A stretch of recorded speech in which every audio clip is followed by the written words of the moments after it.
දාර්ශනික කතිකාවන් තුළ හම්බුවන මුඛ්‍ය පද පිළිබඳව ඉදිරිපත් වන මේ වීඩියෝ මාලාවේ අද මම සාකච්ඡා කරන්නට කල්පනා කළා මිෂෙල් ෆූකෝ කියන ප්‍රංශ දාර්ශනිකයා ඉදිරිපත් කරපු බයෝ පවර් එහෙම නැත්නම් ජෛව බලය කියන සංකල්පය පිළිබඳව මිෂෙල් ෆූකෝ මේ ජෛව බලය කියන සංකල්පය තුළින් අදහස් කළේ නූතන සමාජ විසින් මනුෂ්‍ය ජීවිතය නියාමනය කරන්නේ සහ කළමනාකරණය කරන්නේ සහ පාලනය කරන්නේ කෙසේද යන්න පිළිබඳව.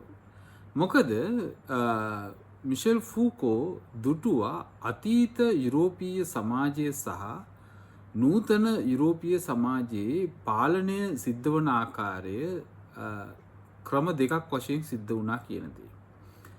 අතීතයේදී ඉතාම මේ දරුණු ආකාරයේ වදහිංසන පැමිණවීම අර අපි සාමාන්‍යයෙන් කියන කොහෙසිව් පවර් කියලා බලය පාවිච්චි කිරීම, මරා දැමීම, තාඩන පීඩන වලට ලක් කිරීම, පබ්ලික් එක්සිකියුෂන්ස් මේ මහ ජනතාව ඉස්සරහා ඉතාම ක්‍රූර වදහිංසනයන්ට ලක්කොට සමහරට ඝාතනය කිරීම වගේ දේවල් අතීතයේ යුරෝපීය සමාජය ඇතුලේ තිබුණා. මිෂෙල් ෆූකෝ පෙන්නවා මේක වෙනුවට නූතන යුරෝපීය සමාජ පාලනය සහ නියාමනය සහ කළමනාකරණය සඳහා අලුත් ක්‍රමවේද හොයාගත්තා. එකක් මේ ඩිසිප්ලිනරි පවර් කියන දේ. එහෙම නැත්නම් මිනිසුන්ගේ ජීවිතය විනයගත කිරීම. ඩිසිප්ලිනරි පවර්, විනයේ බලය. අනික් එක තමයි බයෝ පවර්. මෙතෙන්දිම බයෝ පොලිටික්ස් කියලා ජෛව දේශපාලනය කියලා අදහසකුත් මිෂෙල් ෆූකෝ ඉදිරිපත් කළා.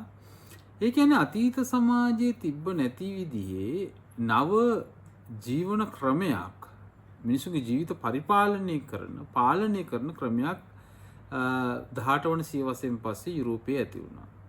ඒක යුරෝපීය යටත් විජිතවාදය වගේ දේවල් එක්ක අපේ වගේ රටවල් වලටත් බලපාපු හැටි ඔබට තීරුම් යයි.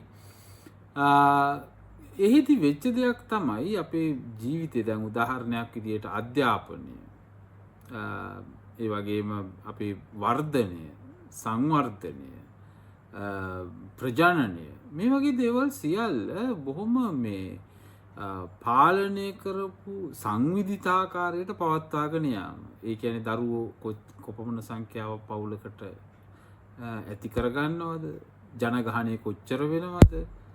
කොයි වගේ අධ්‍යාපනයක් ලැබනවද? අධ්‍යාපනය මොන වගේ අධ්‍යාපනයක්ද? අධ්‍යාපනය මොන වගේ විනයගත කිරීමක්ද කරන්නේ? අධ්‍යාපනය ලබන අය අඳින්නේ මොන වගේ යුනිෆෝම් එකක්ද? ඒගොල්ලන්ගේ ඇඳුම කොහොමද වෙන්න ඕනේ? ඒගොල්ලන්ගේ කොණ්ඩේ කොහොමද කපන්නේ? ඒගොල්ලන්ගේ නියපොතු තියෙන්න ඕනේ කොහොමද? මේ සියල්ල සංවිධානය කරලා කැල්කියුලේට් කරන්න පුළුවන්, ගණනය කරන්න පුළුවන් තත්ත්වයකට.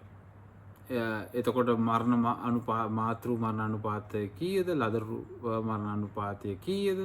මෙන්න මේ වගේ මේ සියල්ල මේ කැල්කියුලේට් කරන ගණනය කරන කලාපයකට 18 වන සියවසෙන් පස්සේ කියනවා. ඒක අර විද්‍යාත්මක කතිකාවත් එක්කම ඇති වෙන දෙයක්. එතකොට ඒකෙම ඔය ෆූකෝ කතා කරන මෙඩිකල් කේස් වගේ දෙයක් ගැනත් ඒකත් අපිට වෙනම කතා කරන්නට පුළුවන්. ඉතින් මෙතෙන්දී දැන් මිනිසුන්ව පාලනය කරන, මිනිසුන්ගේ ජීවිතය පාලනය කරන, ඒ වගේම ජනගහනයන් පාලනය කරන ප්‍රධාන ආකාරයක් බවට මේ බයෝ පවර් කියන දේ පත් වෙනවා. ඒකම බයෝ පොලිටික්ස් කියන එකත් ඉස්සරහට එනවා. එතකොට ඉස්සර තිබුණේ අර ෆූකෝ කියන විදිහට take life or let live කියන එක.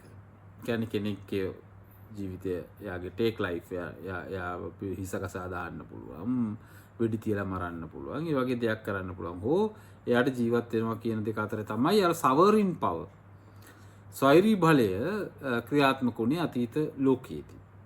දැන් ලංකාවේ වුණත් අපිට අතීත ලෝකේ ගත්තාම එහෙමයි. රජවරුන්ට හිතුනහම මරලා දානවා එහෙම ඒ වගේ.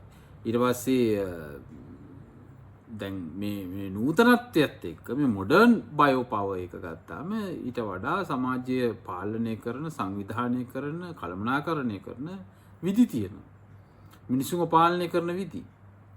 උපත් පාලනය කරනවා, උස බර ඔක්කොම පාලනය කරනවා, අධ්‍යාපනය පාලනය කරනවා.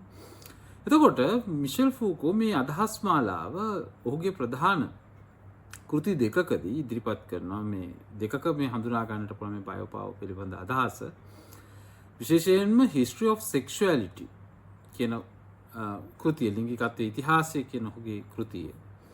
ඒ වගේම Discipline and Punish කියන ඔහුගේ කෘතිය. මේ කෘති දෙක තුල ඔහු යම් ආකාරයකට විවිධාකාරයෙන් සාකච්ඡා කරනවා. නමුත් ඔහුගේ මේක මේ අර History of Sexuality වගේ පසුකාලීන කෘති වලට එනකොට තමයි මේක වැඩි සංවර්ධනයක් හොඳින් මේ ඔහුගේ මේ අදහස් දකින්නට ලැබෙන්නේ.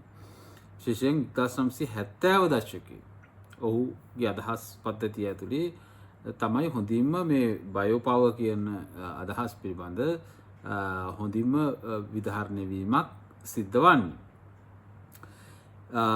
එතකොට දැන් මෙතෙන්දී දැන් තව තියෙන කාරණයක් තමයි මොනවද මේ උදාහරණ විදිහට අපිට මේ බයෝ පවර් තේරුම් ගන්න පුළුවන් උදාහරණ මොනවද කියන එක. එහෙම නැත්නම් ජීව බලය තේරුම් ගන්න පුළුවන් උදාහරණ. උදාහරණයක් විදිහට පාසල් අපි ඉස්සෙල්ලා කිව්වා වගේ. මොනවද පාසලක කොහොමද මේ ජීව බලය, ජෛව බලය ක්‍රියාත්මක වෙන්නේ? කෙනෙකුට දෙන්න පුළුවන් මේ පාසල කියන්නේ බොහොම අහිංසක තැනක් නේද කියලා වගේ.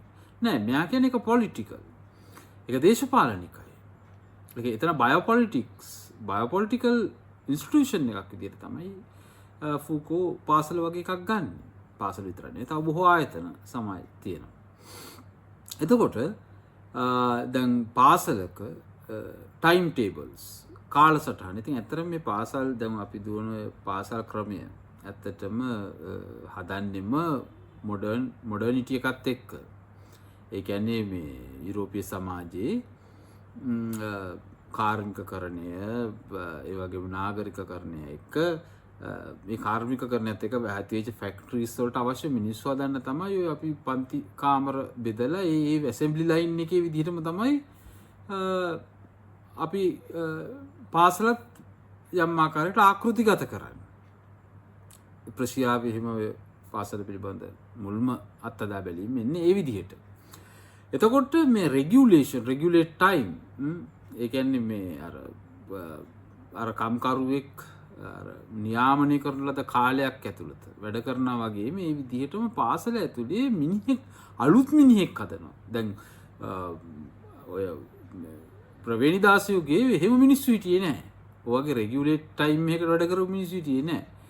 හරිද? ඒ කියන්නේ මේ එතකොට අර ගොවියා මේ වංශාධිපතින්ගේ ඉඩම් වල වැඩ කරලා ඒගොල්ලන් අර රෙන්ට් එක කොටසක් දෙනවා. ඒ අර ඒගොල්ලන්ට එහෙම රෙගියුලේට් ටයිම් එකක් තිබුණේ නැහැ. කන්නේ මේ වෙලාවට, නිදාගන්නේ මේ වෙලාවට, එහෙම කියලා එහෙම එකක් තිබුණේ නැහැ. ඒගොල්ලන්ට ශාල නිදහසක් තිබුණා තමන්ගේ ජීවිතය කොහොමද පවත්තන් යන්නේ කියන එක. ඉතින් අදටත් ඔය හේන් ගොවියෙක් ගත්තොත් එයාට නැහැ මේ එහෙම රෙගියුලේට් ටයිම් එකක්. එහෙම ටයිම් ටේබල්ස් නෙමෙයි. එයාට ඕන වෙලාවට ගිහිල්ලා එයා කුඹුරේ එහෙම නැත්නම් හේනේ ලියද්දක් මොකක් හරි හදන දෙයක් අරවා මේවා ඒ කරගන්න දේවල් එයා කරගන්නවා. ඊළඟට සර්වේලන්සස් වලට මේ පාසල් වල මේ මොනිටරින් ගොඩක්, ඒ කියන්නේ දැන් ඔයා හොඳ දරුවෙක් විදියට හැදෙනවද? මේ ඊළඟ සමාජයට අවශ්‍ය විදියට ඔයා හැදෙනවද කියන එක මොනිටර් වෙනවා. ඒ මොනිටරින් සිස්ටම් එකකට ඇතුළු කරගන්න ඉන්ස්ටිටියුෂන් එකක්, ඒ බයෝපොලිටික්ස් වලින් හදන ඉන්ස්ටිටියුෂන් එකක් විදියට තමයි පාසල ක්‍රියාත්මක වෙන්නේ.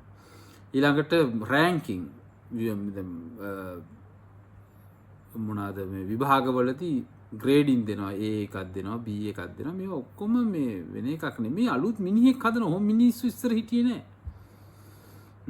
දැන් ඉස්සරත් දැන් අපි ගත්තොත් එමේ දැන් ඉංජිනේරු විද්‍යාව වගේ එකක් ගත්තොත් එහෙම දැන්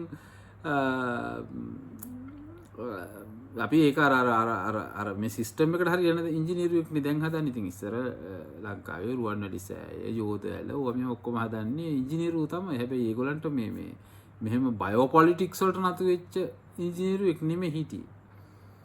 ඒගොල්ලන්ගේ ජීවිතේ වෙනස්. ඒගොල්ලන්ගේ අධ්‍යාපනය, ඒගොල්ලන්ගේ දැනුම ඒ සියල්ල වෙනස්. ඉතින් දැන් අපි එහෙම නෙමෙයි. අපි ග්‍රේඩ් කරලා දැන් ඉස්කෝලෙම හදනවා.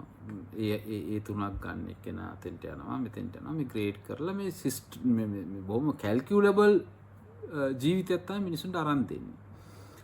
ඉතින් ඒ වගේම මේ මිනිස්සුගේ ඇටෙන්ඩන්ස් සිස්ටම්ස්, ඩිසිප්ලින්, ඔබීඩියන්ස් කීකරු වෙන්න ඕනේ. ඔන්න වගේ දේවල් ඔක්කොම මේ 18 වන සියවසෙන් පස්සේ මේ රෂනලයිසේෂන් මැක්ස් වෙබර් එහෙම කතා කරන තාර්කිකකරණයෙන් පස්සේ විද්‍යාත්මක ක්‍රමයෙන් පස්සේ නිර්මාණය වෙච්ච දේවල්.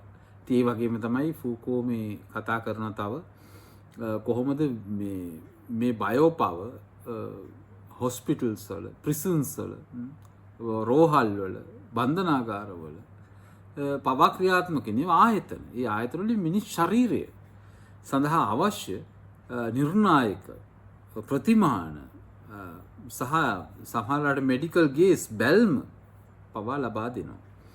එතකොට දැන් ඔයා කවුද? ඔයා හෙල්ති එක්කෙනෙක්ද නැද්ද? ඔයාගේ බොඩි එකේ තියෙන්න ඕනේ බර කොච්චරද?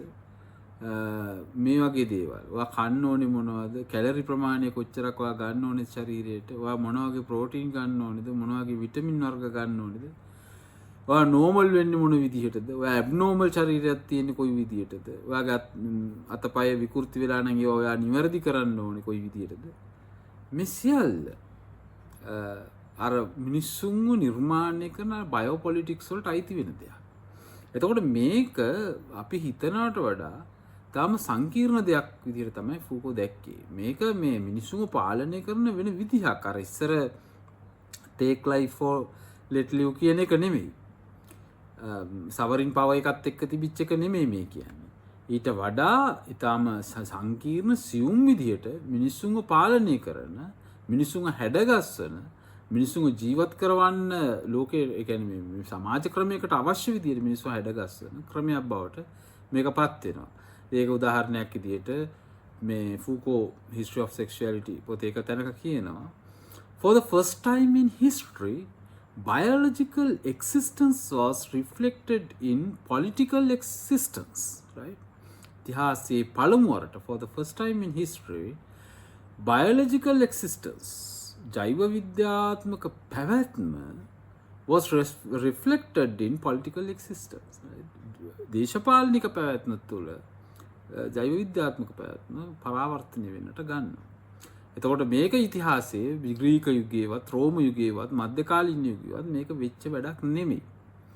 එතකොට ෆූකෝ තව තැනක කියන එක තමයි power over life has evolved into two basic forms. What are those two basic forms? එකක් disciplinary power, එක අනික regulation of populations. මිනිස්සුන්ව ජනගහනයන් regulate කරන එක, නියාමනය කරන එක. අර අපි ඉස්සෙල්ලා කිව්වා වගේ කොච්චර ළමයි ප්‍රමාණයක් හදනවද, කොච්චර ශරීරයේ බර ප්‍රමාණය කොච්චර තියාගන්න ඕනේද, කැලරි ප්‍රමාණයක් කොච්චර ශරීරයට ගන්න ඕනේද, මේ ඔක්කොම රෙගියුලේට් කරනවා. එතකොට අන්නේ කාරණේ තමයි ෆූකෝ පෙන්වුවේ මේ බයෝ පවර් කියන දේ. එතකොට මේ බයෝ පවර් කියන එක අර පරණ තිබිච්ච සවරින් පවර් එකේ රජවරු අතේ තිබිච්ච බලයට වඩා සපුරාම වෙනස්.